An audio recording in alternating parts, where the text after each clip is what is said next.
Hello, I'm Rich Carville, retired faculty member at Arkansas State University and former chair of the Department of Radio TV. Welcome again to this series of conversations with members of the Jonesboro City Council as we look back at 2013 and look forward to 2014. Our guest in this segment is Alderman Darrell Dover. Darrell? Good to have you here. Thank you. Good to have you here. Now, you represent Ward 5. Position 1. All right. What's the geographic area? That's the south center part of Jonesboro. Tell me what you see as the most important things that the council accomplished in 2013. Well, I think along with the mayor, I think a couple of things that we, moving into the new city hall and getting that all finalized, and I think it's a great asset to our city as we try to recruit new businesses and for the citizens to be able to come to one place and do all their business, whereas before they had to go to numerous locations.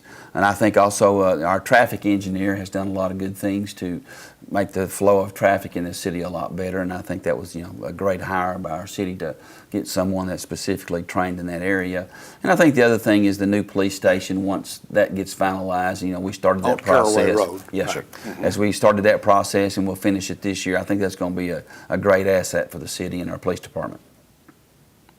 Let's talk a little bit about traffic, and particularly out in my part of the city, which is just off of Highway 49, and all of the development that is going on with the construction of that new hospital out there.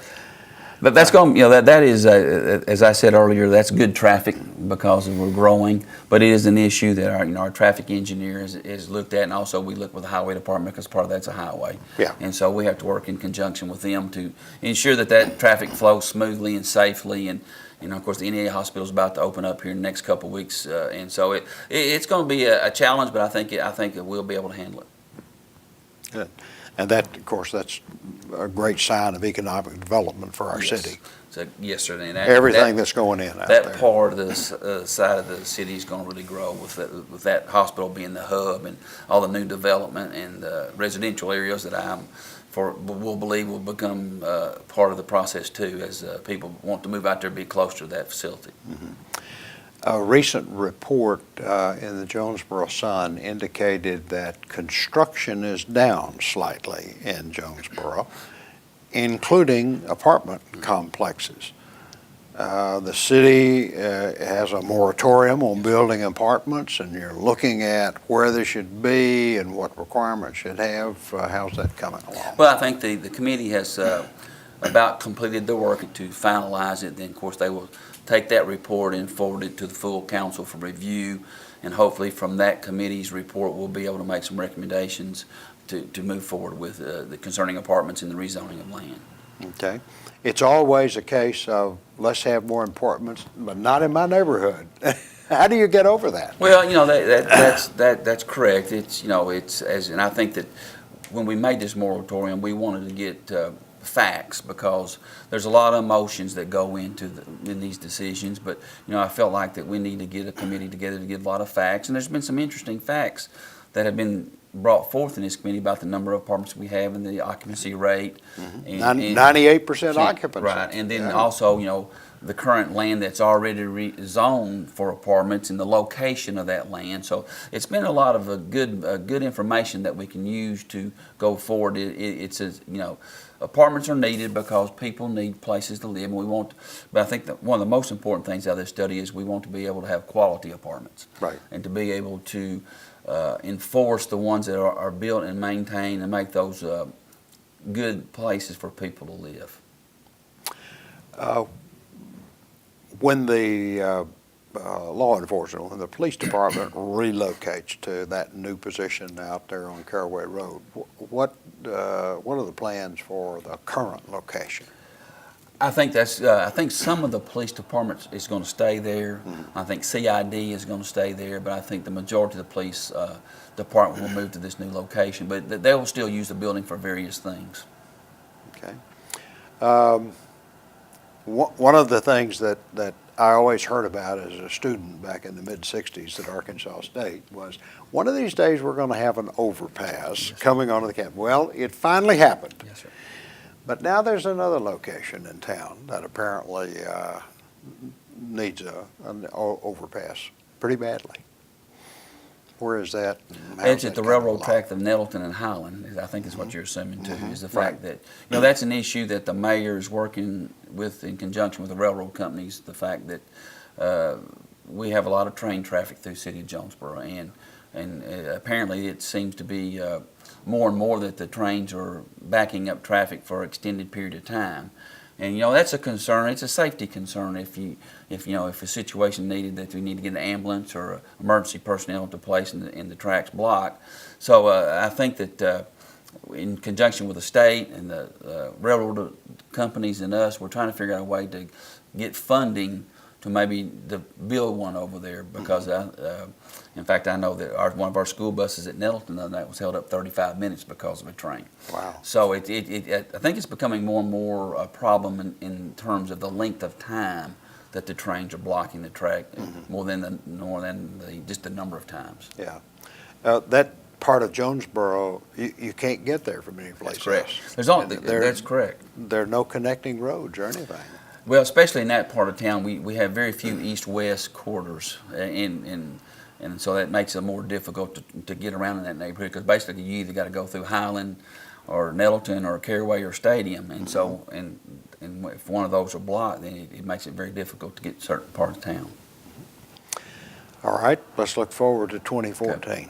What needs to be accomplished? What do you think we need to do in 2014? Well, I think one alluded to earlier is to get a handle on the apartments and the rezoning, and try to get this where it's not such a divisive issue in our community, and because it is an emotional issue, and I understand that, but we need to improve the process to where we can be able to have controlled growth and make it where it's beneficial to all parties. I think we need to continue working on traffic to make sure that as we grow, as our population grows, but also the thing that we have to remember is, we have a tremendous influx of people during the day in Jonesboro.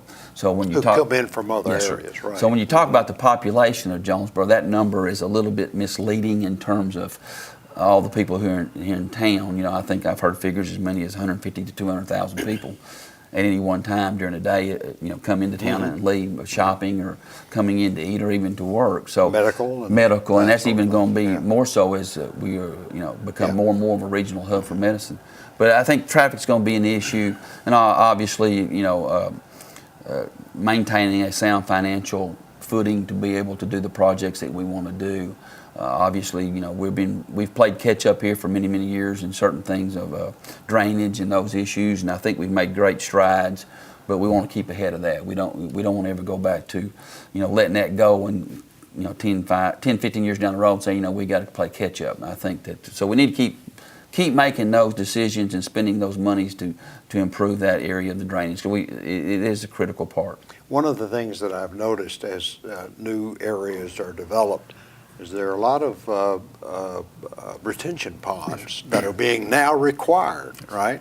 Yes. So that's part of the solution to the drainage issue. That was an issue that, several years ago as we looked at our drainage issue that, we visited several growing cities, and that was what most of them were doing, was requiring detention or retention ponds in new subdivisions, and I think that's really worked well for us. It's hard to catch up. Yes, it is. After all those years. Well, as the city grew, we grew so fast, and that you just have to be willing to expend some of that money to keep caught up, and and we got a little bit behind, but I think the mayor's done an outstanding job in getting us in a financial position where we can make those expenditures when they're needed to improve our infrastructure. There's a document on the city's website that talks about public works projects and traffic control projects. And one of them says that the highest number of accidents, I believe if the figures were from 2012, were at the intersection of Caraway and Highland. 102 accidents there in 2012. What's causing those accidents, and what can be done to keep that from happening? Well, I think again, as our traffic engineer studies the flow of traffic, I think that will a smoother flow, I think, helps prevent accidents. But that intersection is travel by several thousand cars a day, because that's almost the center of the city is for people getting to different places. And so I think it's we just need to do a better job of getting the traffic to flow smoother. I think as we put these right turn lanes in, I think it makes it better, because I think people get impatient. They don't like waiting in line. So if we can reduce the amount of time that they have to wait at stoplights and stuff, I think that will make the traffic flow much smoother, which I think eliminates a lot of the accidents. What, in your appointment to the Public Works Committee, what do you see that areas of expansion there for Jonesboro? Well, again, I think that it goes back to the drainage issues and the streets. Make sure that we keep those streets up to date, not get behind on resurfacing those streets. And again, I think the traffic engineer's done a great job of looking at our traffic and determining where we can put turn lanes in. And I don't know often. I think we've probably put 4 or 5 right-hand lanes in this year at various locations. One out at the old Paragould Highway turning on to 49. And then I think we're fixed to put one there in front of First Security Bank, and which I think he did a study, and like 50% of the traffic made a right turn. But until we had that turn lane, then at the stoplight you backed the traffic all the way up, waiting for people to turn right. So I think that goes back to, I think that those types of things will improve in our city and make it more easier for people to come in and have a good experience here, and shopping and eating, and not be stuck in traffic, as so to speak you are in some large cities.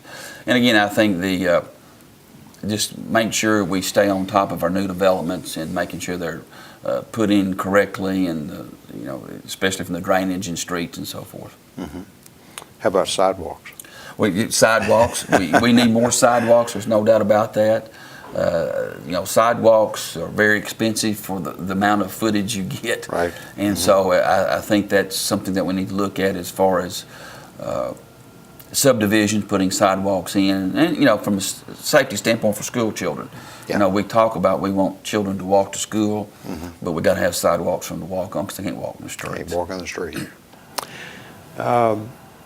As we wrap this up, Jonesboro does and has for years and years elected its alderman by ward, but the vote is citywide. Is there an advantage to electing them citywide? Should we go to an at-ward election? That's a you can debate both sides of that. I see both sides. I tend to like it voted by the whole city, because I think we represent the entire city. I think there's a tendency, if you do it by wards, then you tend to look out just for your ward and maybe not the benefit of the entire city. Now I know people will argue the other side of that, but I tend to think that I think I represent all the citizens of Jonesboro. I just happen to be in Ward 5, so I like it that way. Again, other people can have different views, and I understand those views. Councilman Dover, thank you very much. Appreciate it. Thank you for having me. All right. Thank you for viewing. I'm Rich Carville.